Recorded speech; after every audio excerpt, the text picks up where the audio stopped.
Olá, tudo bem com você? Vamos lá iniciar mais uma live com um tema super interessante. Hoje com um convidado super especial.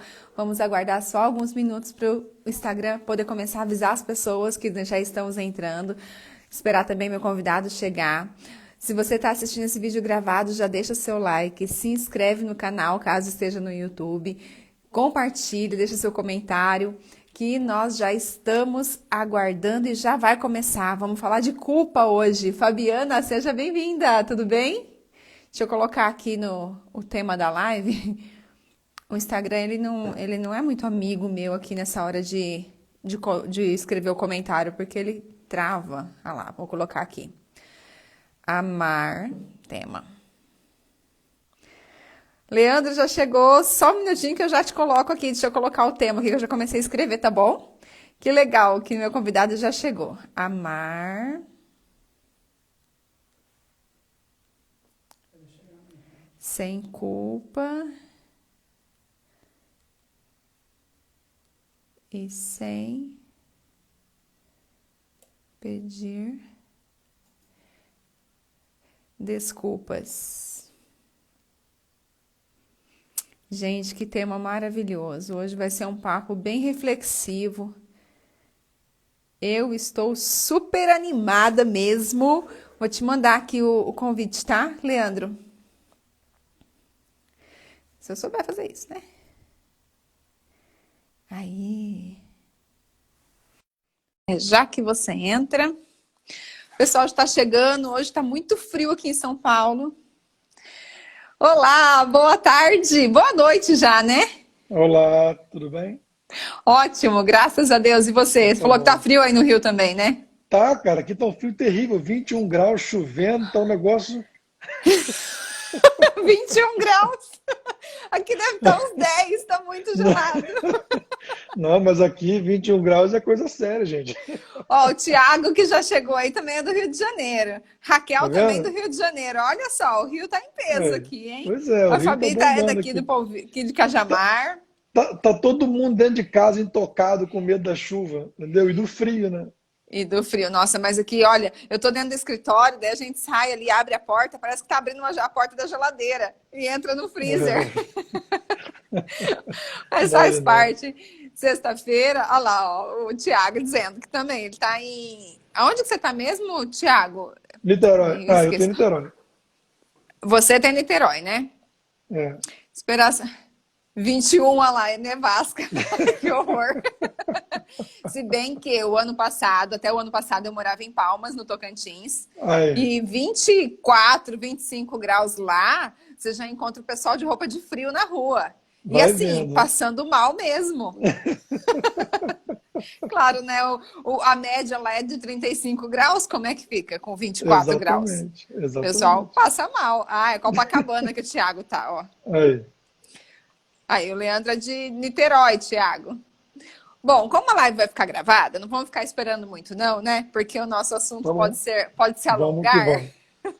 Então, gente, para quem não conhece o Leandro, muito obrigada. Já quero te agradecer de cara por ter Que aceito isso, meu uma alegria. convite. Prazer. Eu, assim, todas as pessoas que eu convido para vir no meu canal, eu realmente é porque são pessoas que eu admiro.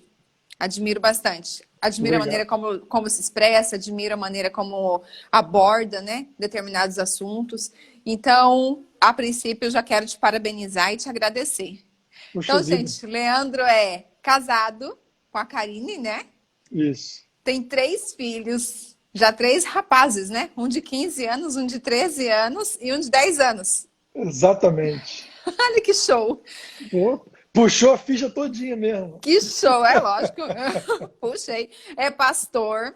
Quer dizer, eu comecei pelo começo, né? Assim, que você É, começou sendo pastor, mas hoje também é psicólogo, né? isso, Faz pós-graduação em terapia sexual.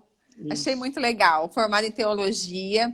Nossa, muito conteúdo, hein, Leandro?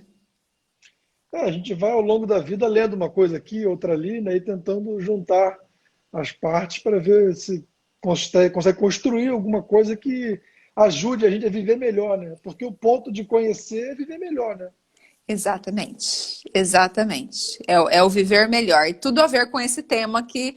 Bom, esse tema eu peguei lá da sua bio, né? Tá escrito na sua bio. É, Amar sem culpa e sem pedir desculpas. Eu achei muito, muito interessante essa frase.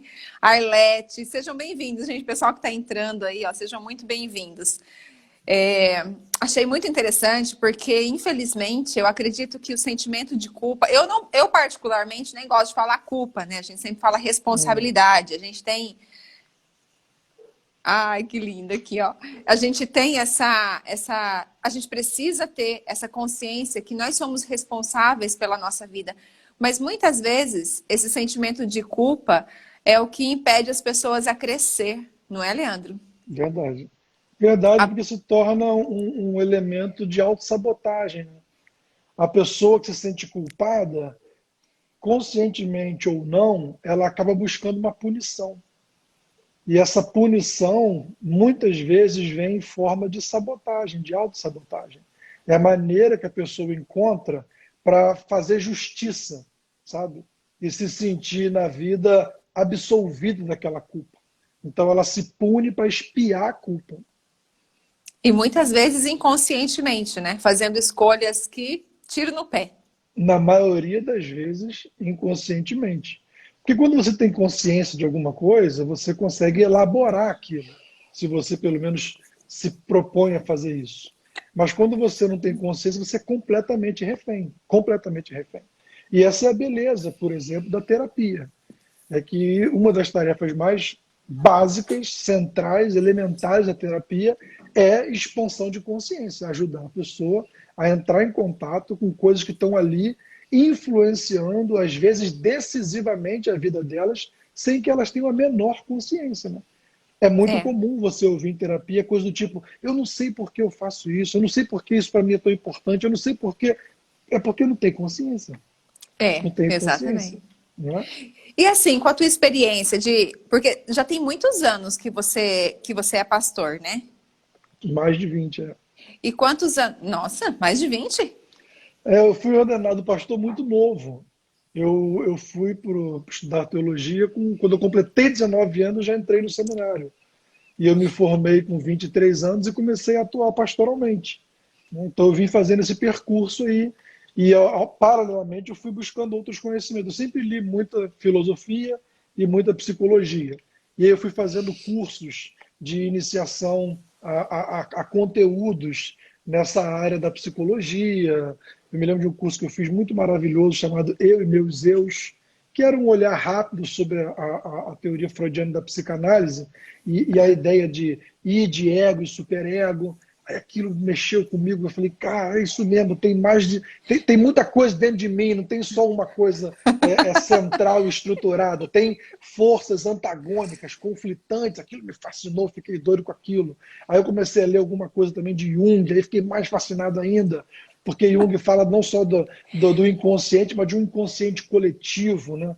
De uma coisa que a gente compartilha com a humanidade. E, cara, aquilo foi me deixando doido. E aí eu fui também depois estudar psicologia para realmente poder clinicar como profissional do campo, né?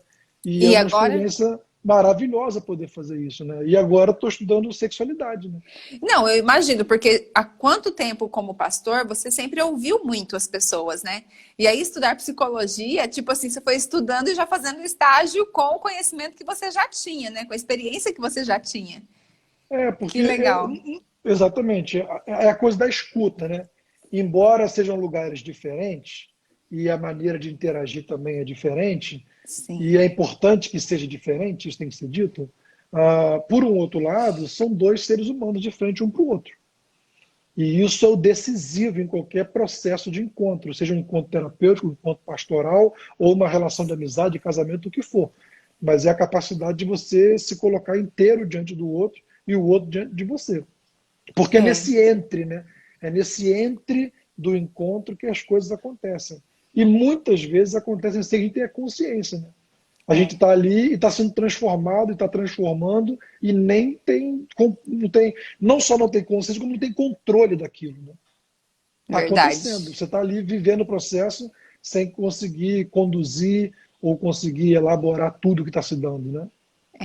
Bárbara, olha só, a Bárbara falou que ia estar na primeira fileira, tá mesmo, ó. É, e aí, Precisamos fazer Bárbara? uma. nós precisamos fazer uma live no YouTube para poder participar em 3, né? Porque aqui Aí, não dá. tá vendo? Será uma Vai ser alegria. um bate-papo legal. Eu acho que uma Vai hora vai sim. ser pouco. Verdade. É muito legal, sabe? E quando eu li isso na sua Bíblia, Leandro, me chamou a atenção, porque assim, eu vejo que a culpa, assim, essa aplicação de culpa na humanidade é muito antiga, né? Culpa, é através da culpa, do medo e do pecado, em que a humanidade vive alienada, né? É Vive verdade. manipulada pelos poderes, né? Digamos assim. Então, Uhum. ora foi religião, ora é política, ora, enfim, várias forças manipulam a população através da culpa, através do medo, através do pecado. E aí você, como Total. pastor, colocar isso na sua bio, eu falei, cara, é diferente esse negócio. Eu comecei a acompanhar seu conteúdo, assistir sua live com a Bárbara, achei muito legal, sabe? Assim, a maneira como você se expressa. Eu imagino que você já tenha tido problemas, né? Já, já tive alguns problemas. No- Frequentemente eu tenho que lidar com uma certa hostilidade, muita coisa que se fala por trás, pessoas que ficam criando pequenas polêmicas e tentando sempre me empurrar para o centro de algumas questões. De certa maneira também eu entendo que isso aconteça, porque a minha maneira de colocar as coisas é um pouco heterodoxa, vamos dizer assim, né? Foge ao que seria o esperado e justamente por isso causa um certo desconforto, né? Não deveria causar, a meu ver, porque eu acredito que o evangelho ele se propõe a te fazer olhar as coisas de um outro ângulo, de um outro ponto de vista, perceber a vida e o mundo de um outro lugar, de um outro jeito. Então, na medida em que você tem alguém cuja voz te coloca numa perspectiva diferente, eu acho que deveria ser uma coisa boa, né? Isso deveria ser entendido como algo que está em sintonia com o Evangelho. Mas nem sempre é assim. De um modo geral, as pessoas que passam por isso recebem até um nome muito pomposo, mas terrível, que é o de herege. É o É, estigma que é colado na pessoa, né? Você fica marcado. Ah, esse cara é um herege. Ele fala coisas, né? E de é onde que ele tá muito, tirando isso, né? Tá querendo é fazer muito, polêmica. exatamente, né? É Acha que você incrível. quer aparecer, que você quer. Falam, por exemplo, assim: ele quer ser moderninho, ele quer chamar atenção, quer ficar popular, entendeu? E eu penso comigo mesmo: poxa, o ônus que eu carrego por conta dessa maneira de me colocar não compensa a popularidade, sinceramente. Não Não. compensa. Eu preferia ser um anônimo, sabe? Preferia ser um anônimo, porque é muito aborrecimento que vem junto, infelizmente. Eu imagino. Eu imagino. E assim, não é só da religião sua, né? Assim, da igreja onde você coordena. É de geral, né? De outras religiões, de pessoas que não seguem religião nenhuma. Porque assim, eu acho que todo mundo que incomoda, que faz alguém pensar, vamos falar assim, porque pensar dá Hum, trabalho, né? é verdade. E E é perigoso, né? normalmente, muito perigoso, porque eu corro o risco de ter que parar de fazer o que eu faço, de ter que É, pensar diferente, de ter que mudar de vida. é, Porque senão eu vou entender que as culpas que eu tô carregando é, é a minha consciência dizendo que eu preciso mudar alguma coisa. É melhor ficar como vítima. É melhor colocar a culpa no governo, né? exatamente. Então, a partir do momento que alguém faz outra pessoa pensar, incomoda. Não tenha dúvidas, porque a reflexão ela conduz a pessoa a decisões. À medida que você vai pensando sobre algumas coisas, você vai chegando a conclusões que pedem, que demandam, que cobram de você uma nova postura. E aí você tem que decidir o que fazer diante disso. E esse é o problema das pessoas que se propõem a mexer com o pensamento, que se propõem de alguma maneira, provocar outras pessoas. É que elas despertam nas pessoas essa vontade de mudar. E a religião, por exemplo, existe para você não mudar. A religião existe para proteger você da mudança. É uma loucura. É contra-intuitivo ao extremo. Na verdade, é altamente contraditório, mas é isso. A religião existe para as coisas continuarem sendo como sempre foram. O evangelho quer mudar. A espiritualidade se propõe a mudar. Você precisa mudar, o teu corpo pede mudança. A vida cobra de você novas posturas. Mas você corre para a religião para poder se blindar de tudo isso e continuar a mesma pessoa de sempre. Pensando as mesmas coisas, falando as mesmas coisas, repetindo as mesmas coisas, evitando as mesmas coisas, até você morrer. E aí, se você fizer isso, você foi fiel.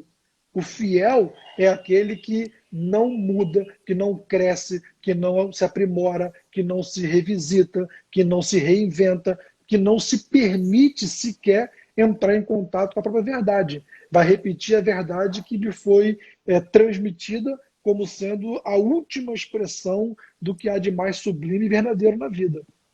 Nossa, muito forte isso que você falou.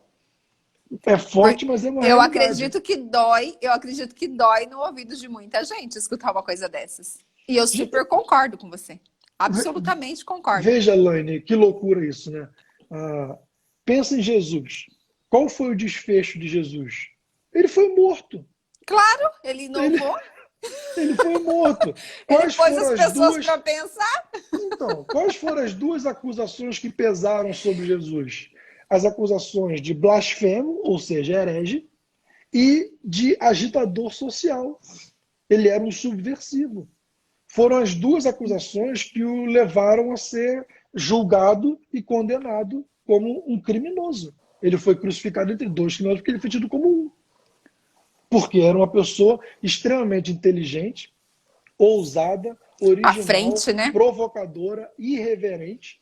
E, em sendo tudo isso, criava uma série de problemas, porque ele estava rodeado de pessoas que eram extremamente omissas, tímidas, desinteressadas da vida, apáticas, sem energia. E quem se encontrava com ele era chamado à vida. Era chamado à vida. Jesus falava assim, segue-me, ou seja, tem um movimento para você fazer. E isso é um pesadelo para quem está, por exemplo, no controle das coisas, se beneficiando das coisas serem como são. A última coisa que quem está no poder quer é mudar o jogo. Não, o jogo não pode mudar, tem que continuar assim. Tá não funcionando. Foi à toa também que os principais oponentes de Jesus eram líderes religiosos, claro, sempre vão ser. Então, eu estava assistindo esses dias a série Maria Madalena. Você chegou a assistir no Netflix? Não, mas ouvi super bem. Então, tem uma cena onde a mulher de Pilatos vai camuflada de hebreia, né, atrás de onde Jesus está pregando, e ele fala sobre a mudança, que ninguém precisa ter medo da mudança, precisa confiar e fazer aquilo que o coração pede, né? Porque se tem o desejo latente, você tem a capacidade de criar algo naquele sentido. E aí ela pergunta, sabe? Ela levanta a mão no meio das pessoas, né? E ela fala, e se essa mudança te custar muito caro? Porque ela vivia em muito luxo, né? Em muita riqueza. E aí ele falou assim, você é feliz na vida que você vive? Tipo assim, caro pra quem? Caro quanto? Tipo, se não te custa a sua felicidade, o que é caro pra você? Sabe? E aí foi o suficiente. Depois eu não vou contar o que aconteceu, né? Pra quem não assistiu a série quiser assistir, não vou dar spoiler. Mas foi muito marcante para ela. E aquela frase que ele falou fez com que ela refletisse de tal maneira que ela deu uma guinada na vida dela. Porque mesmo que ela não era ela quem tomava as decisões, mas por ela estar lá dentro, ela se sentia culpada. Porque ela estava colaborando, né? Direto ou indiretamente, ela estava colaborando para que tudo aquilo acontecesse da forma como era, mesmo ela não concordando. Então, eu também acho, Leandro, que esse sentimento de culpa, na verdade, ele vem muitas vezes de nós concordarmos e com coisas que fazermos coisas que a gente não concorda. Total. Eu diria o seguinte, essa dinâmica da culpa acontece basicamente por duas razões. Primeiro, a gente se sujeita a alguma coisa que não concorda, então a gente se culpa em relação à nossa omissão, à nossa covardia. E aí a gente, como já falei, a gente acaba se punindo por isso. E a punição, ela vem o tempo inteiro. Porque você, por não se sentir merecedor, por se sentir, ao contrário, um impostor, você merece ser punido e você vai se punir. Então, se aparecer uma oportunidade boa, você não vai abraçar. Se tiver uma situação que se abre para você, você não vai correr aquele risco. Se tiver chance de você ser feliz, você está pulando fora. porque você não merece a felicidade. Né? A culpa produz essa coisa horrível na vida da gente. E acontece o contrário. Às vezes, a pessoa até se coloca na vida com força. E aí, todo mundo à volta dela se ressente disso. E aí, ela agora se sente culpada por fazer mal aos outros. Quer dizer, não tem saída, né? Não. Não tem saída. Então a pessoa, se ela abre mão de si ela mesma para agradar os outros, ela fica chateada consigo mesma e se pune. Agora, se ela abre mão de si, né? Ou melhor, se ela resolve se afirmar em detrimento das pessoas ficarem satisfeitas ou não, aí ela tem que lidar com toda aquela hostilidade que faz com que ela muitas vezes tenha que se colocar com mais força, se defender, e aí ela se culpa por estar fazendo mal às pessoas. Então, não existe na nossa sociedade um lugar para quem quer ser si mesmo e viver a partir do próprio desejo. Tem que ser construído.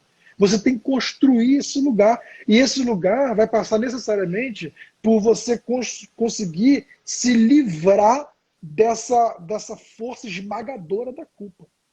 Que Que é um louco troço assim isso. assustador, né? Assustador. Você Nós, acha. nós somos tão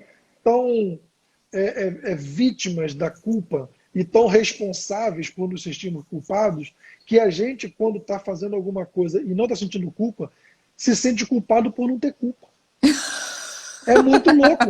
Lá na Sim. igreja onde eu pastorei, acontece muito, já ouvi isso muitas vezes. As pessoas chegam na igreja e eu falo muito sobre liberdade, sobre o direito de você ser si mesmo, sobre a necessidade de você se colocar na vida a partir do que você acredita, de que o evangelho é por aí, essa coisa toda.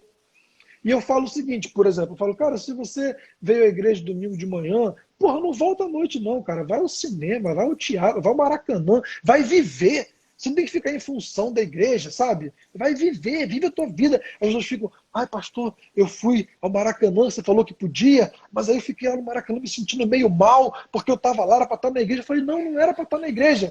Aí a pessoa passa um tempo, vai ao Maracanã, aí chega lá, pastor, amei o jogo, foi maravilhoso, de repente me deu uma neura, o que que houve? Aí eu comecei a me sentir mal, que eu estava bem. Olha, Comecei a me sentir muito mal, que eu estava muito bem, que eu estava feliz. Não era para eu estar bem assim, porque era a hora de estar na igreja, eu estava no Maracanã. Essas coisas acontecem o tempo inteiro. Até quando a gente não sente culpa, a gente sente culpa por não sentir culpa. É um troço assustador. aí é a hora de pedir as desculpas, né? Aí a gente começa a pedir desculpa. Exatamente. A Pedir pedir desculpa porque tá desculpa bem. e a inventar desculpas para si mesmo, para justificar o comportamento, que é a coisa da responsabilidade que você mencionou, né? A gente começa a se desculpar com os outros por estar entristecendo, decepcionando, frustrando as pessoas, e a gente começa a inventar desculpas para a gente.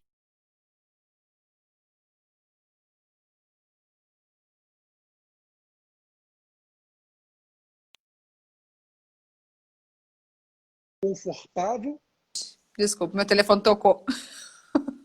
então você fica numa situação de proteção, de conforto, porque todo mundo agora está feliz com você, e aí como é que você lida com isso? A culpa vem com força, aí você começa a criar desculpas, ou seja, você começa a se justificar para você mesmo, para dizer que, embora medíocre, a tua vida é uma vida que não cria problemas, é uma vida que você é bem-quisto, né? Você está miserável, existencialmente morto, não tem opinião para nada, está cheio de dor no corpo, somatizando um monte de coisa, mas todo mundo está feliz com você e você fica feliz também. Porque Politicamente importa, correto. exatamente, importa agradar a todo mundo, né? Em detrimento de si. O nosso mundo ensina assim. A sociedade cobra isso da gente. E a igreja é especialista em fazer isso. Especialista. Porque quem é a nossa referência máxima? Jesus de Nazaré. Referência maravilhosa. Só que, como é que a gente fala de Jesus? A gente fala de Jesus como aquele que abriu mão de tudo para morrer por nós. Então, supostamente, o que nós temos que fazer? Abrir mão Abrir de mão. tudo também para morrer pelos outros. Só que Jesus não morreu só pelos outros, ele morreu pelo que ele acreditava. Ele morreu por si, por aquilo que era a verdade mais funda do coração dele. Por coincidência, era uma coisa que de alguma maneira beneficiava um monte de gente. Mas Jesus estava ali por conta da verdade dele, antes de qualquer outra coisa. Aquilo era a chama que mantinha ele vivo, que o fazia acordar de manhã e andar como ele andava de um lado para o outro para falar as coisas que ele falava. Então Jesus morreu na cruz, não foi para nos salvar. Jesus morreu na cruz para poder ser fiel à verdade dele, ao caminho dele, ao que ele acreditava. E, por conseguinte, mostrar para a gente o seguinte, cara, a salvação passa por você trilhar esse caminho, que é tornar-se você mesmo, abraçar a sua verdade, assumir o ônus dela, porque não é fácil, gente. Todo mundo Não. hoje em dia no Instagram coloca a frasezinha sobre ser você mesmo, sobre acreditar nisso, acreditar naquilo, não se importar com o que os outros falam. Existe um abismo entre o que você posta na internet e o que você vive. Um abismo, sabe? Porque o preço é muito alto. O preço é muito alto. É A, muito me- alto. a meta precisa ser cada vez menor esse abismo, né, Leandro? Exatamente. A ideia é você construir uma vida onde as coisas que você acredita vão ganhando expressão na sua história, vão ganhando expressão no seu dia a dia. É como diz o Evangelho, né? O verbo, a ideia, o pensamento, a fala, o discurso tem que se fazer carne, tem que se tornar vida, tem que ser prática, tem que ser realidade concreta, visível para você e para quem está à sua volta. E é uma coisa É. muito rara, né? Muito rara. Muito raro. A gente coloca. Eu mesmo tenho plena consciência de que muitas coisas que eu ensino e prego são coisas que eu estou ensinando para mim, porque eu estou buscando aquilo. Eu Eu estou não tenho dúvida. almejando aquilo, eu estou perseguindo aquilo. Não é ainda, muitas vezes, algo que eu já vivo inteiramente.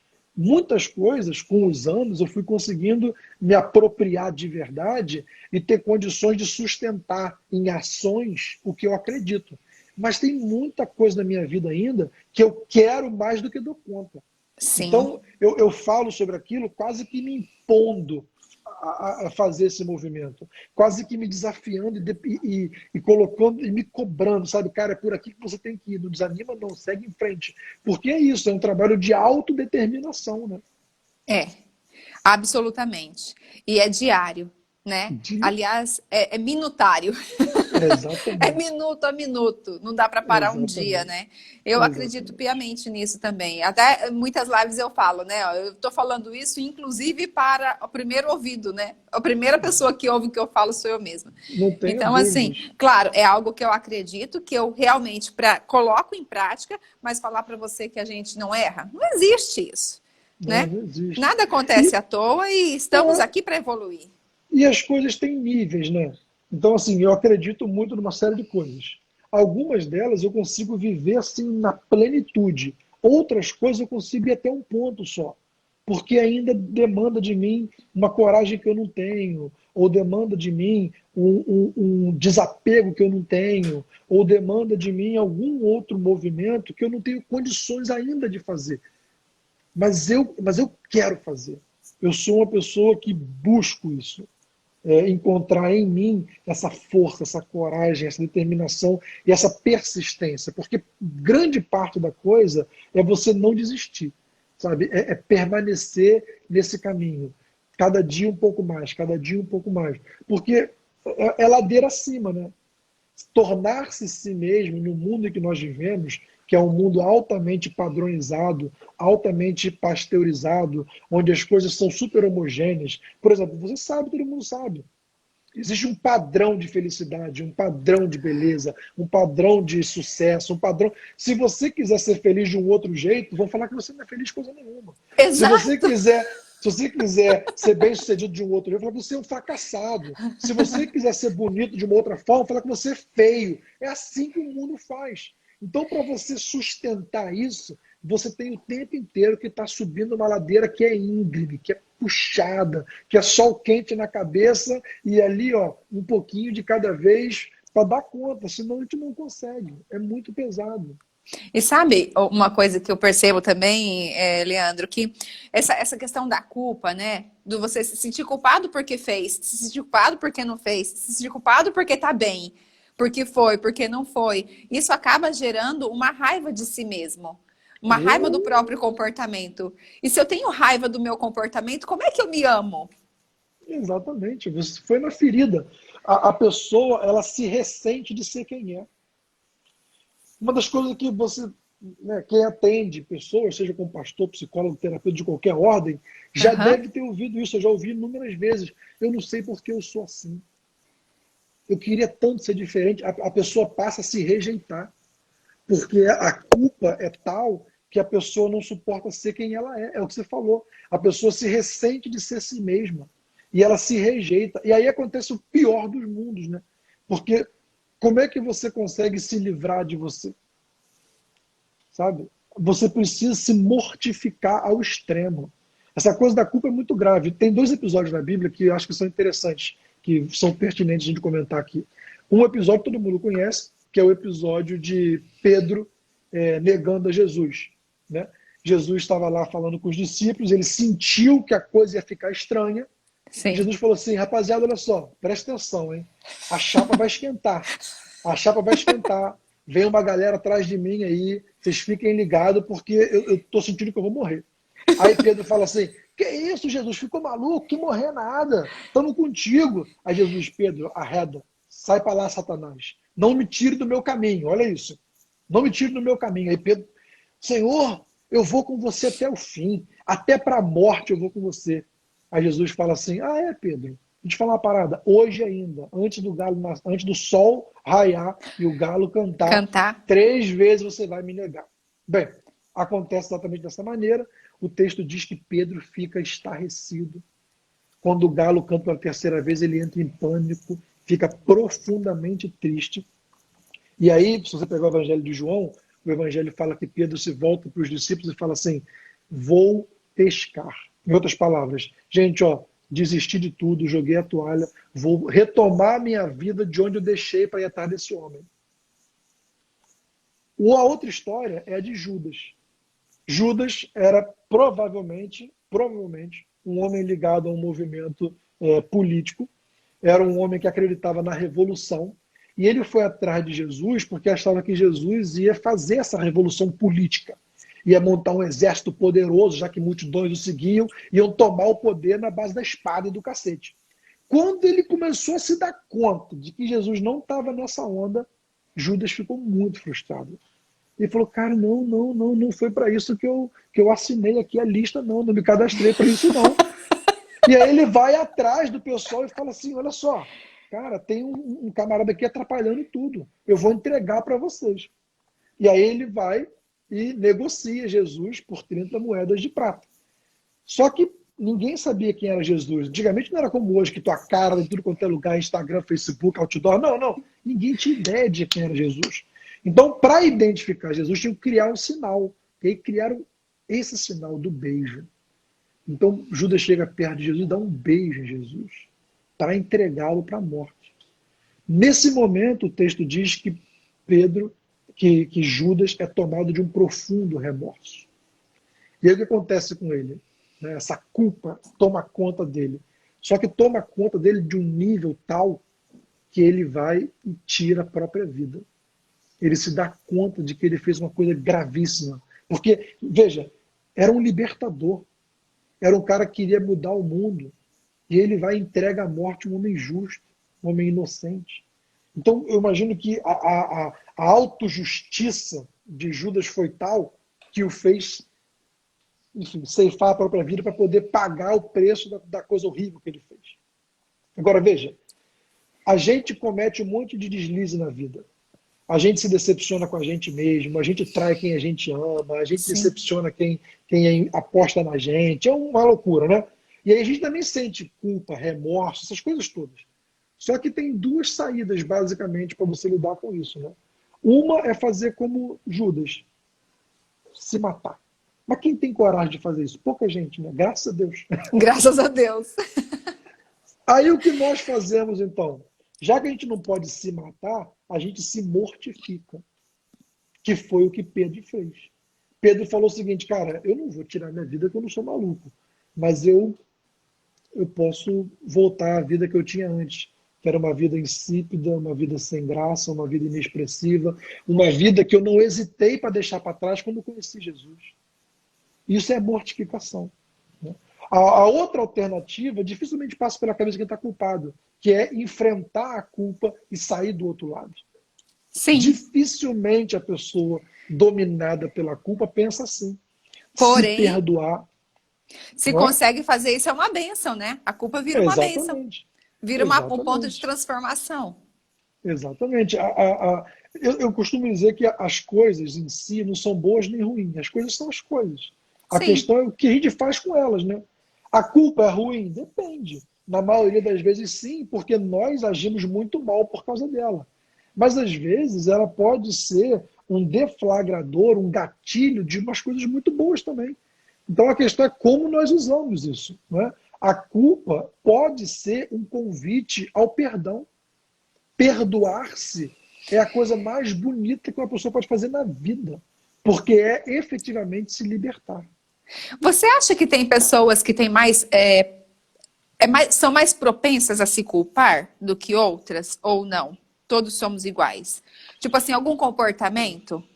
Porque Eu, eu tô te perguntando fala. isso porque é o seguinte, tem situações na nossa vida, nós temos o nosso livre-arbítrio, né? Mas Uhum, tem situações que não cabem a nós, né? sim, Nosso livre-arbítrio é moderado. Então, por exemplo, sim, às vezes tem pessoas, por exemplo, que se culpam pela morte de outra pessoa. Mas, tipo, a uhum. morte de outra pessoa, se não foi você quem matou, é uma coisa muito alta, não é? Tipo assim, não é muito orgulho meu achar que eu sou tão responsável assim? Tenho tanto poder assim? É uma maneira bem interessante de pensar isso. E eu acho que isso é uma realidade, sim.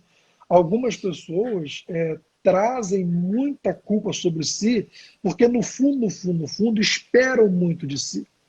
Então, quando você acha que você pode muita coisa, que você deve muita coisa, que todo mundo espera muita coisa de você, mais culpado você se sente, porque É, dificilmente você corresponde, né? exato, é impossível, né? Então, assim, de certa maneira, a culpa é proporcional a essa expectativa, às vezes fantasiosa, que nós construímos de nós mesmos, né? Quanto mais narcisista nós formos, mais culpados teremos a tendência a ser, Deixa eu né? ler o comentário aqui da Arlete. Gente, tem vários comentários, eu estava lendo, mas né, não queria parar. Ó, o comentário da Arlete. A Simone, Ju, eu vi o comentário de vocês, viu, Arlete? Na minha opinião, a culpa serve para mostrar onde erramos e a possibilidade de seguir em frente. É o ideal, né, Leandra? Exatamente, A Simone, passar exatamente. pelas consciências como um raio, não cristalizar em nenhuma. Também seria ideal, mas quantas pessoas hoje estão preparadas para isso, né? Eu vi que a minha mãe colocou aqui em cima também a questão, o que alegra a alma é fazer o bem, ajudar as pessoas. Isso são, aqui ó, a maior felicidade é poder fazer o bem, alegra a nossa alma. Tudo isso ajuda a diminuir as culpas, né? A gente muitas vezes faz o bem, não é porque quer fazer o bem, mas é porque não quer sentir culpa. Entende? Alô, alô. Voltou? Agora sim, voltou, voltou. Meu celular deu bateria fraca Então, aqui, o carregador. tá. Então, assim, a gente fala sobre fazer o bem como uma coisa que é importante, e é mesmo, é fundamental, na verdade, é uma coisa que muda a gente, o mundo e o outro, todo mundo. Só que a questão é por que a gente faz o bem, né? A gente muitas vezes faz o bem não é por convicção e nem por vocação, mas por culpa. A gente faz o bem para não ficar feio na foto, sabe? E aí não vale. O apóstolo Paulo fala assim: ainda que eu pegue o meu corpo e dê para ser queimado em favor de alguém, se não fizer por amor, não faz sentido algum. Ah, é verdade. Não é? Ele fala assim: ainda que eu pegue tudo que eu tenho e dê aos pobres, se não fizer por amor, não tem valor algum. Por quê? Porque a gente faz muita coisa não é por amor, não é por convicção, não é por vocação, não é porque acredita na força do bem, mas é para não sentir culpa, é para fugir da culpa, é para poder aplacar a consciência, é para poder, em última instância, não se sentir uma pessoa pior do que você gostaria de imaginar que é. Aí a gente vai e faz um monte de coisa, faz o bem, para todo mundo achar que a gente é bacana e espiritual e bonzinho. Você sabe que Jesus, por exemplo, não tinha essa preocupação, né? Jesus nunca fez questão de ser conhecido como alguém bonzinho. Entendeu? Uma vez, inclusive, ele ficou pau da vida porque chamaram ele de bonzinho. Chegou lá o camarada e falou para ele assim: mestre, não, bom mestre, que farei para herdar a vida eterna? Aí Jesus falou para ele assim: meu irmão, por que tu tá me chamando de bom? Bom é só Deus.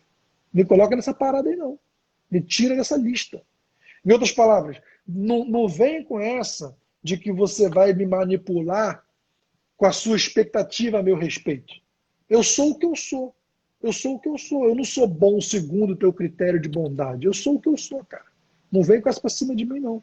Então, a gente, às vezes, usa a desculpa de fazer o bem, no fundo, no fundo, no fundo, para poder desanuviar a consciência.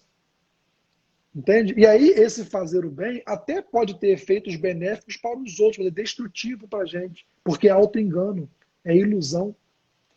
Volto a dizer, as coisas nunca são em si.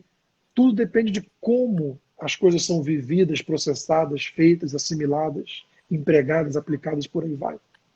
Perfeito. E assim, cada um se conhece e acredito que consegue enxergar a própria consciência, não consegue, Leandro? Então, dependendo da linha terapêutica que você trabalha, isso aí é uma discussão bem profunda, né? Muito. Algum nível de consciência todos nós temos. Um nível total seria a iluminação, o nirvana. Eu acho que pouquíssimas pessoas conseguem chegar nesse nível, né? Agora, existe sim parte de nós que é mais consciente e parte que você não tem consciência. O desafio da vida é a gente integrar a nossa consciência o que está inconsciente.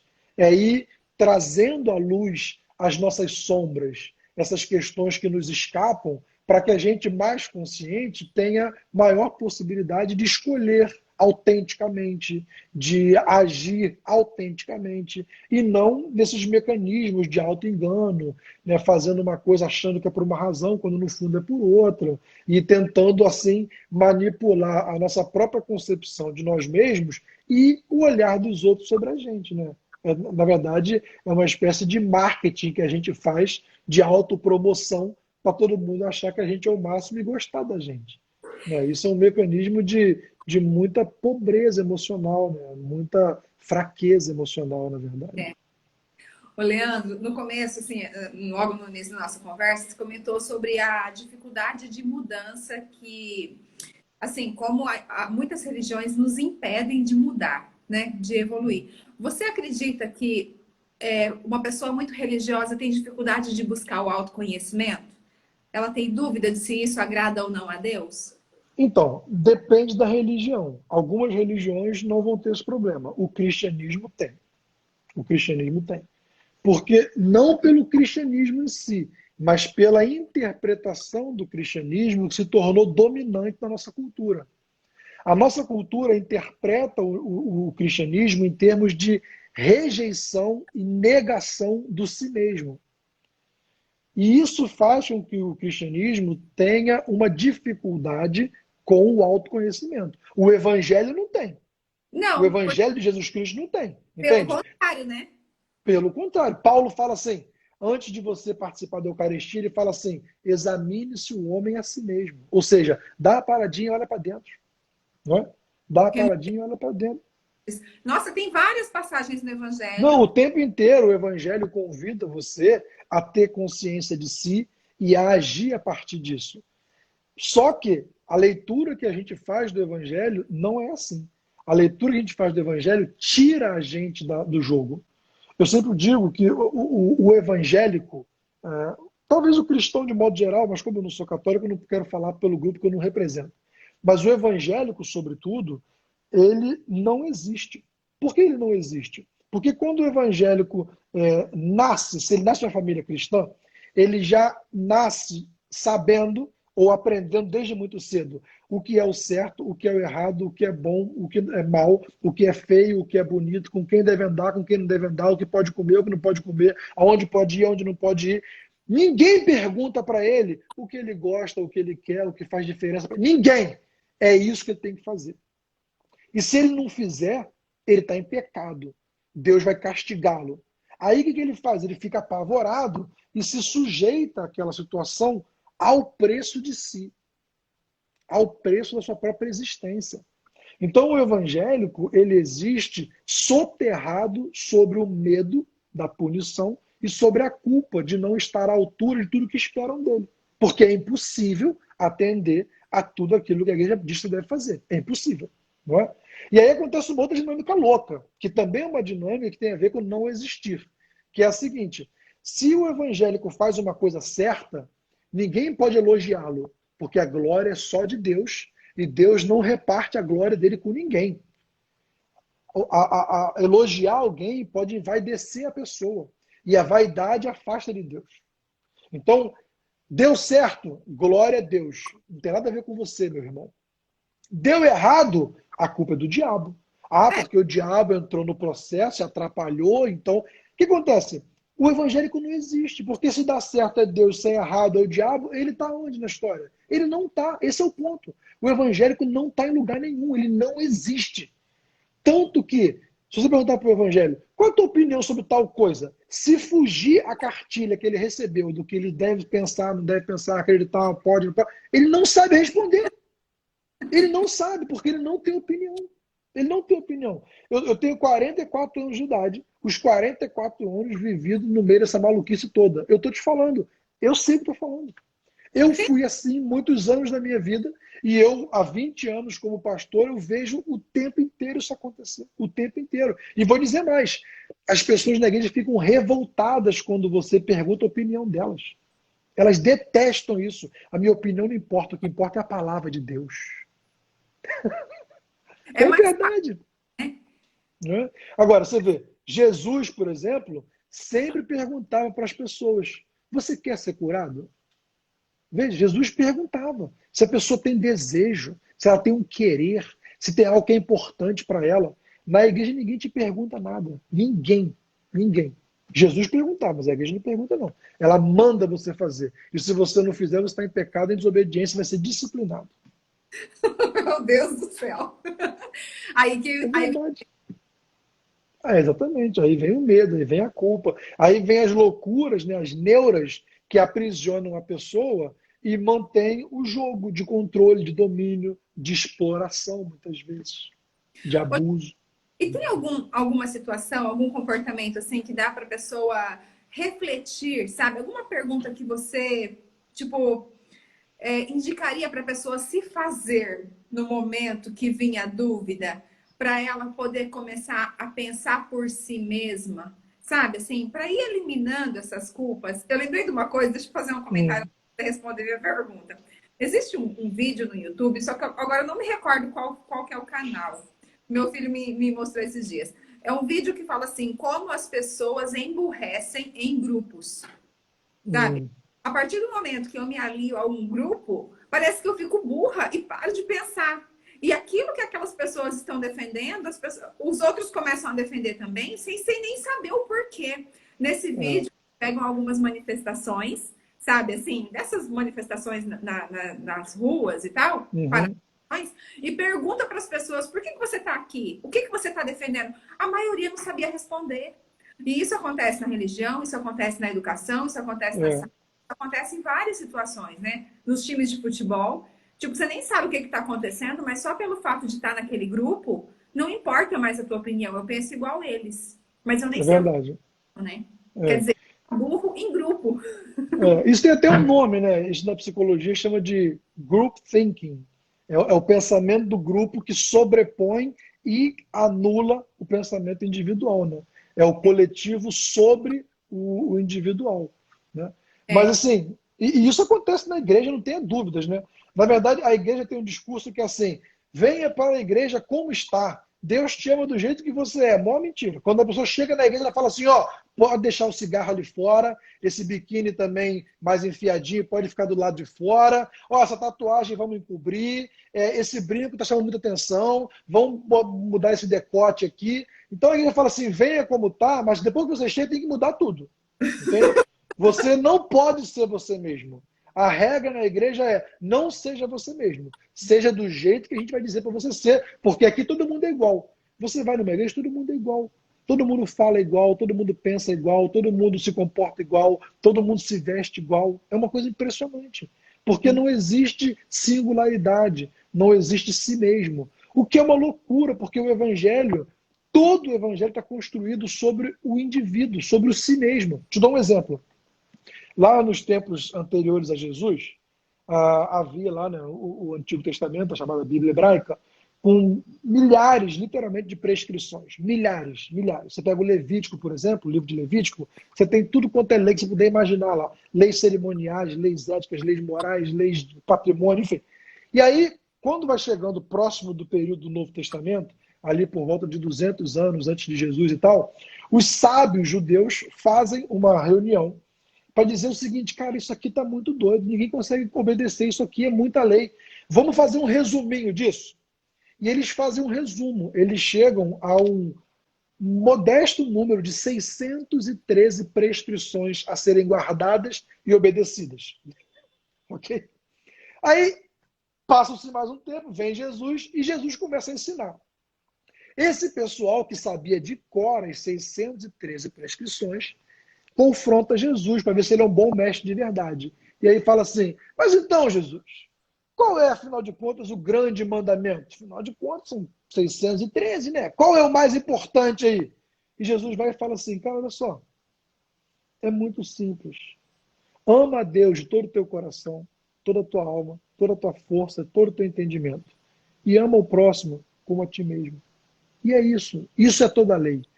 Tudo mais é desimportante, porque se existe amor, existe consideração, existe limite, existe negociação, existe tudo mais que é necessário. Agora, veja só que interessante. Nessa fala de Jesus tem algo que a gente ignora, que a medida de tudo é o si mesmo. Amar a Deus como? De todo o coração, de toda a alma, de toda a força, todo o entendimento. Coração de quem? Alma de quem? É tudo meu. Eu estou no centro dessa relação com Deus. É a partir de mim que eu me relaciono com Deus. E como é que eu me relaciono com o próximo? Ama o próximo como eu amo a mim mesmo. Então, assim, a referência absoluta, central do cristianismo é o sujeito. É a partir do sujeito que tudo isso é construído. Agora, como é que a hermenêutica, como é que a tradição, como é que a interpretação dominante faz? Ela distorce a coisa. Por exemplo, todo mundo fala assim: o primeiro mandamento é amar a Deus sobre todas as coisas. Gente, isso não é nem bíblico. Não existe na Bíblia amar a Deus sobre todas as coisas. Isso não existe. Isso foi colocado em lugar de amar com todo o coração, toda a alma e todo o entendimento. Justamente para poder apagar o sujeito que ama. É um troço pernicioso. É um troço maligno. E o amar ao próximo é total. E amar o próximo como a si mesmo é sempre lido da seguinte forma: você tem que amar o próximo em detrimento de você mesmo. Você tem que priorizar o outro e não você, porque senão você é egoísta, você é vaidoso, senão você é besta, senão você é arrogante, é soberbo. O que a igreja faz com o evangelho é um crime.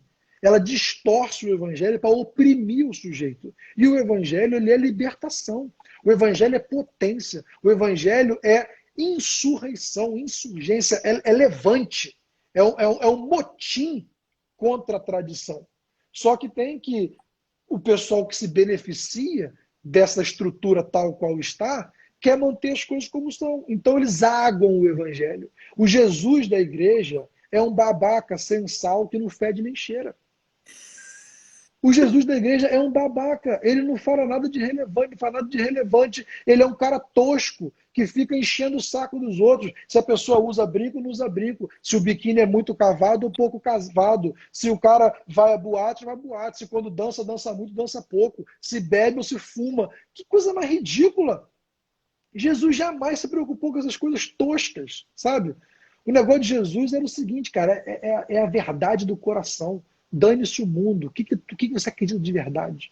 O que é importante para você? Qual é o teu desejo? Aonde você está indo? O que você quer da vida? Porra, o que você vai fazer com a vida que Deus te deu? Essa é a pergunta de Jesus. É isso. Entende?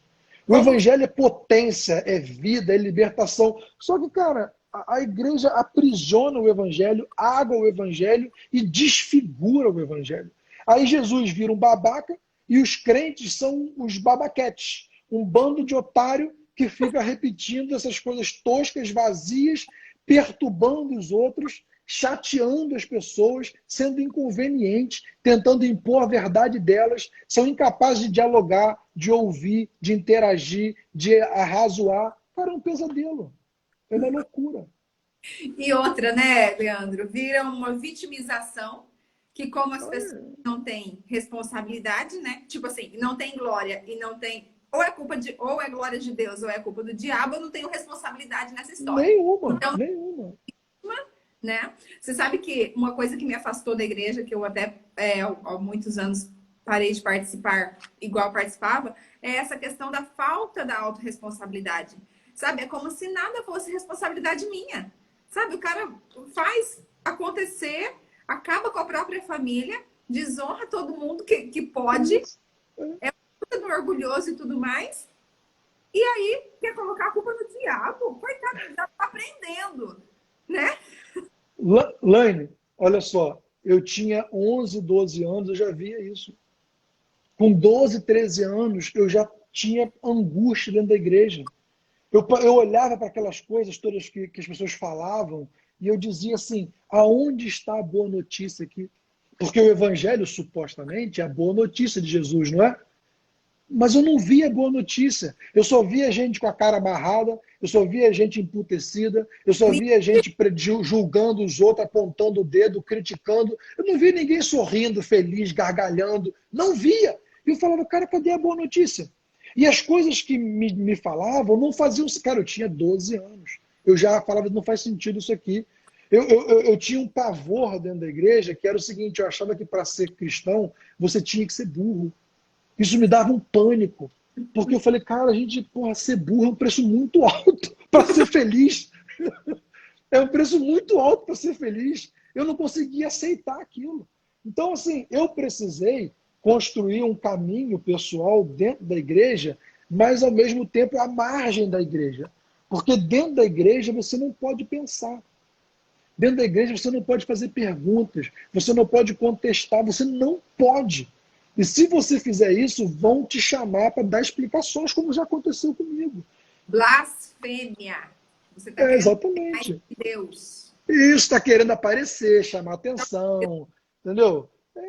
Mas, cara, mas é a maior realidade que eu estou falando. E todo mundo que é de igreja sabe disso. É difícil admitir, afinal de contas, você faz parte daquele negócio todo, você vai admitir assim, de mão beijada? Mas é, cara, é assim.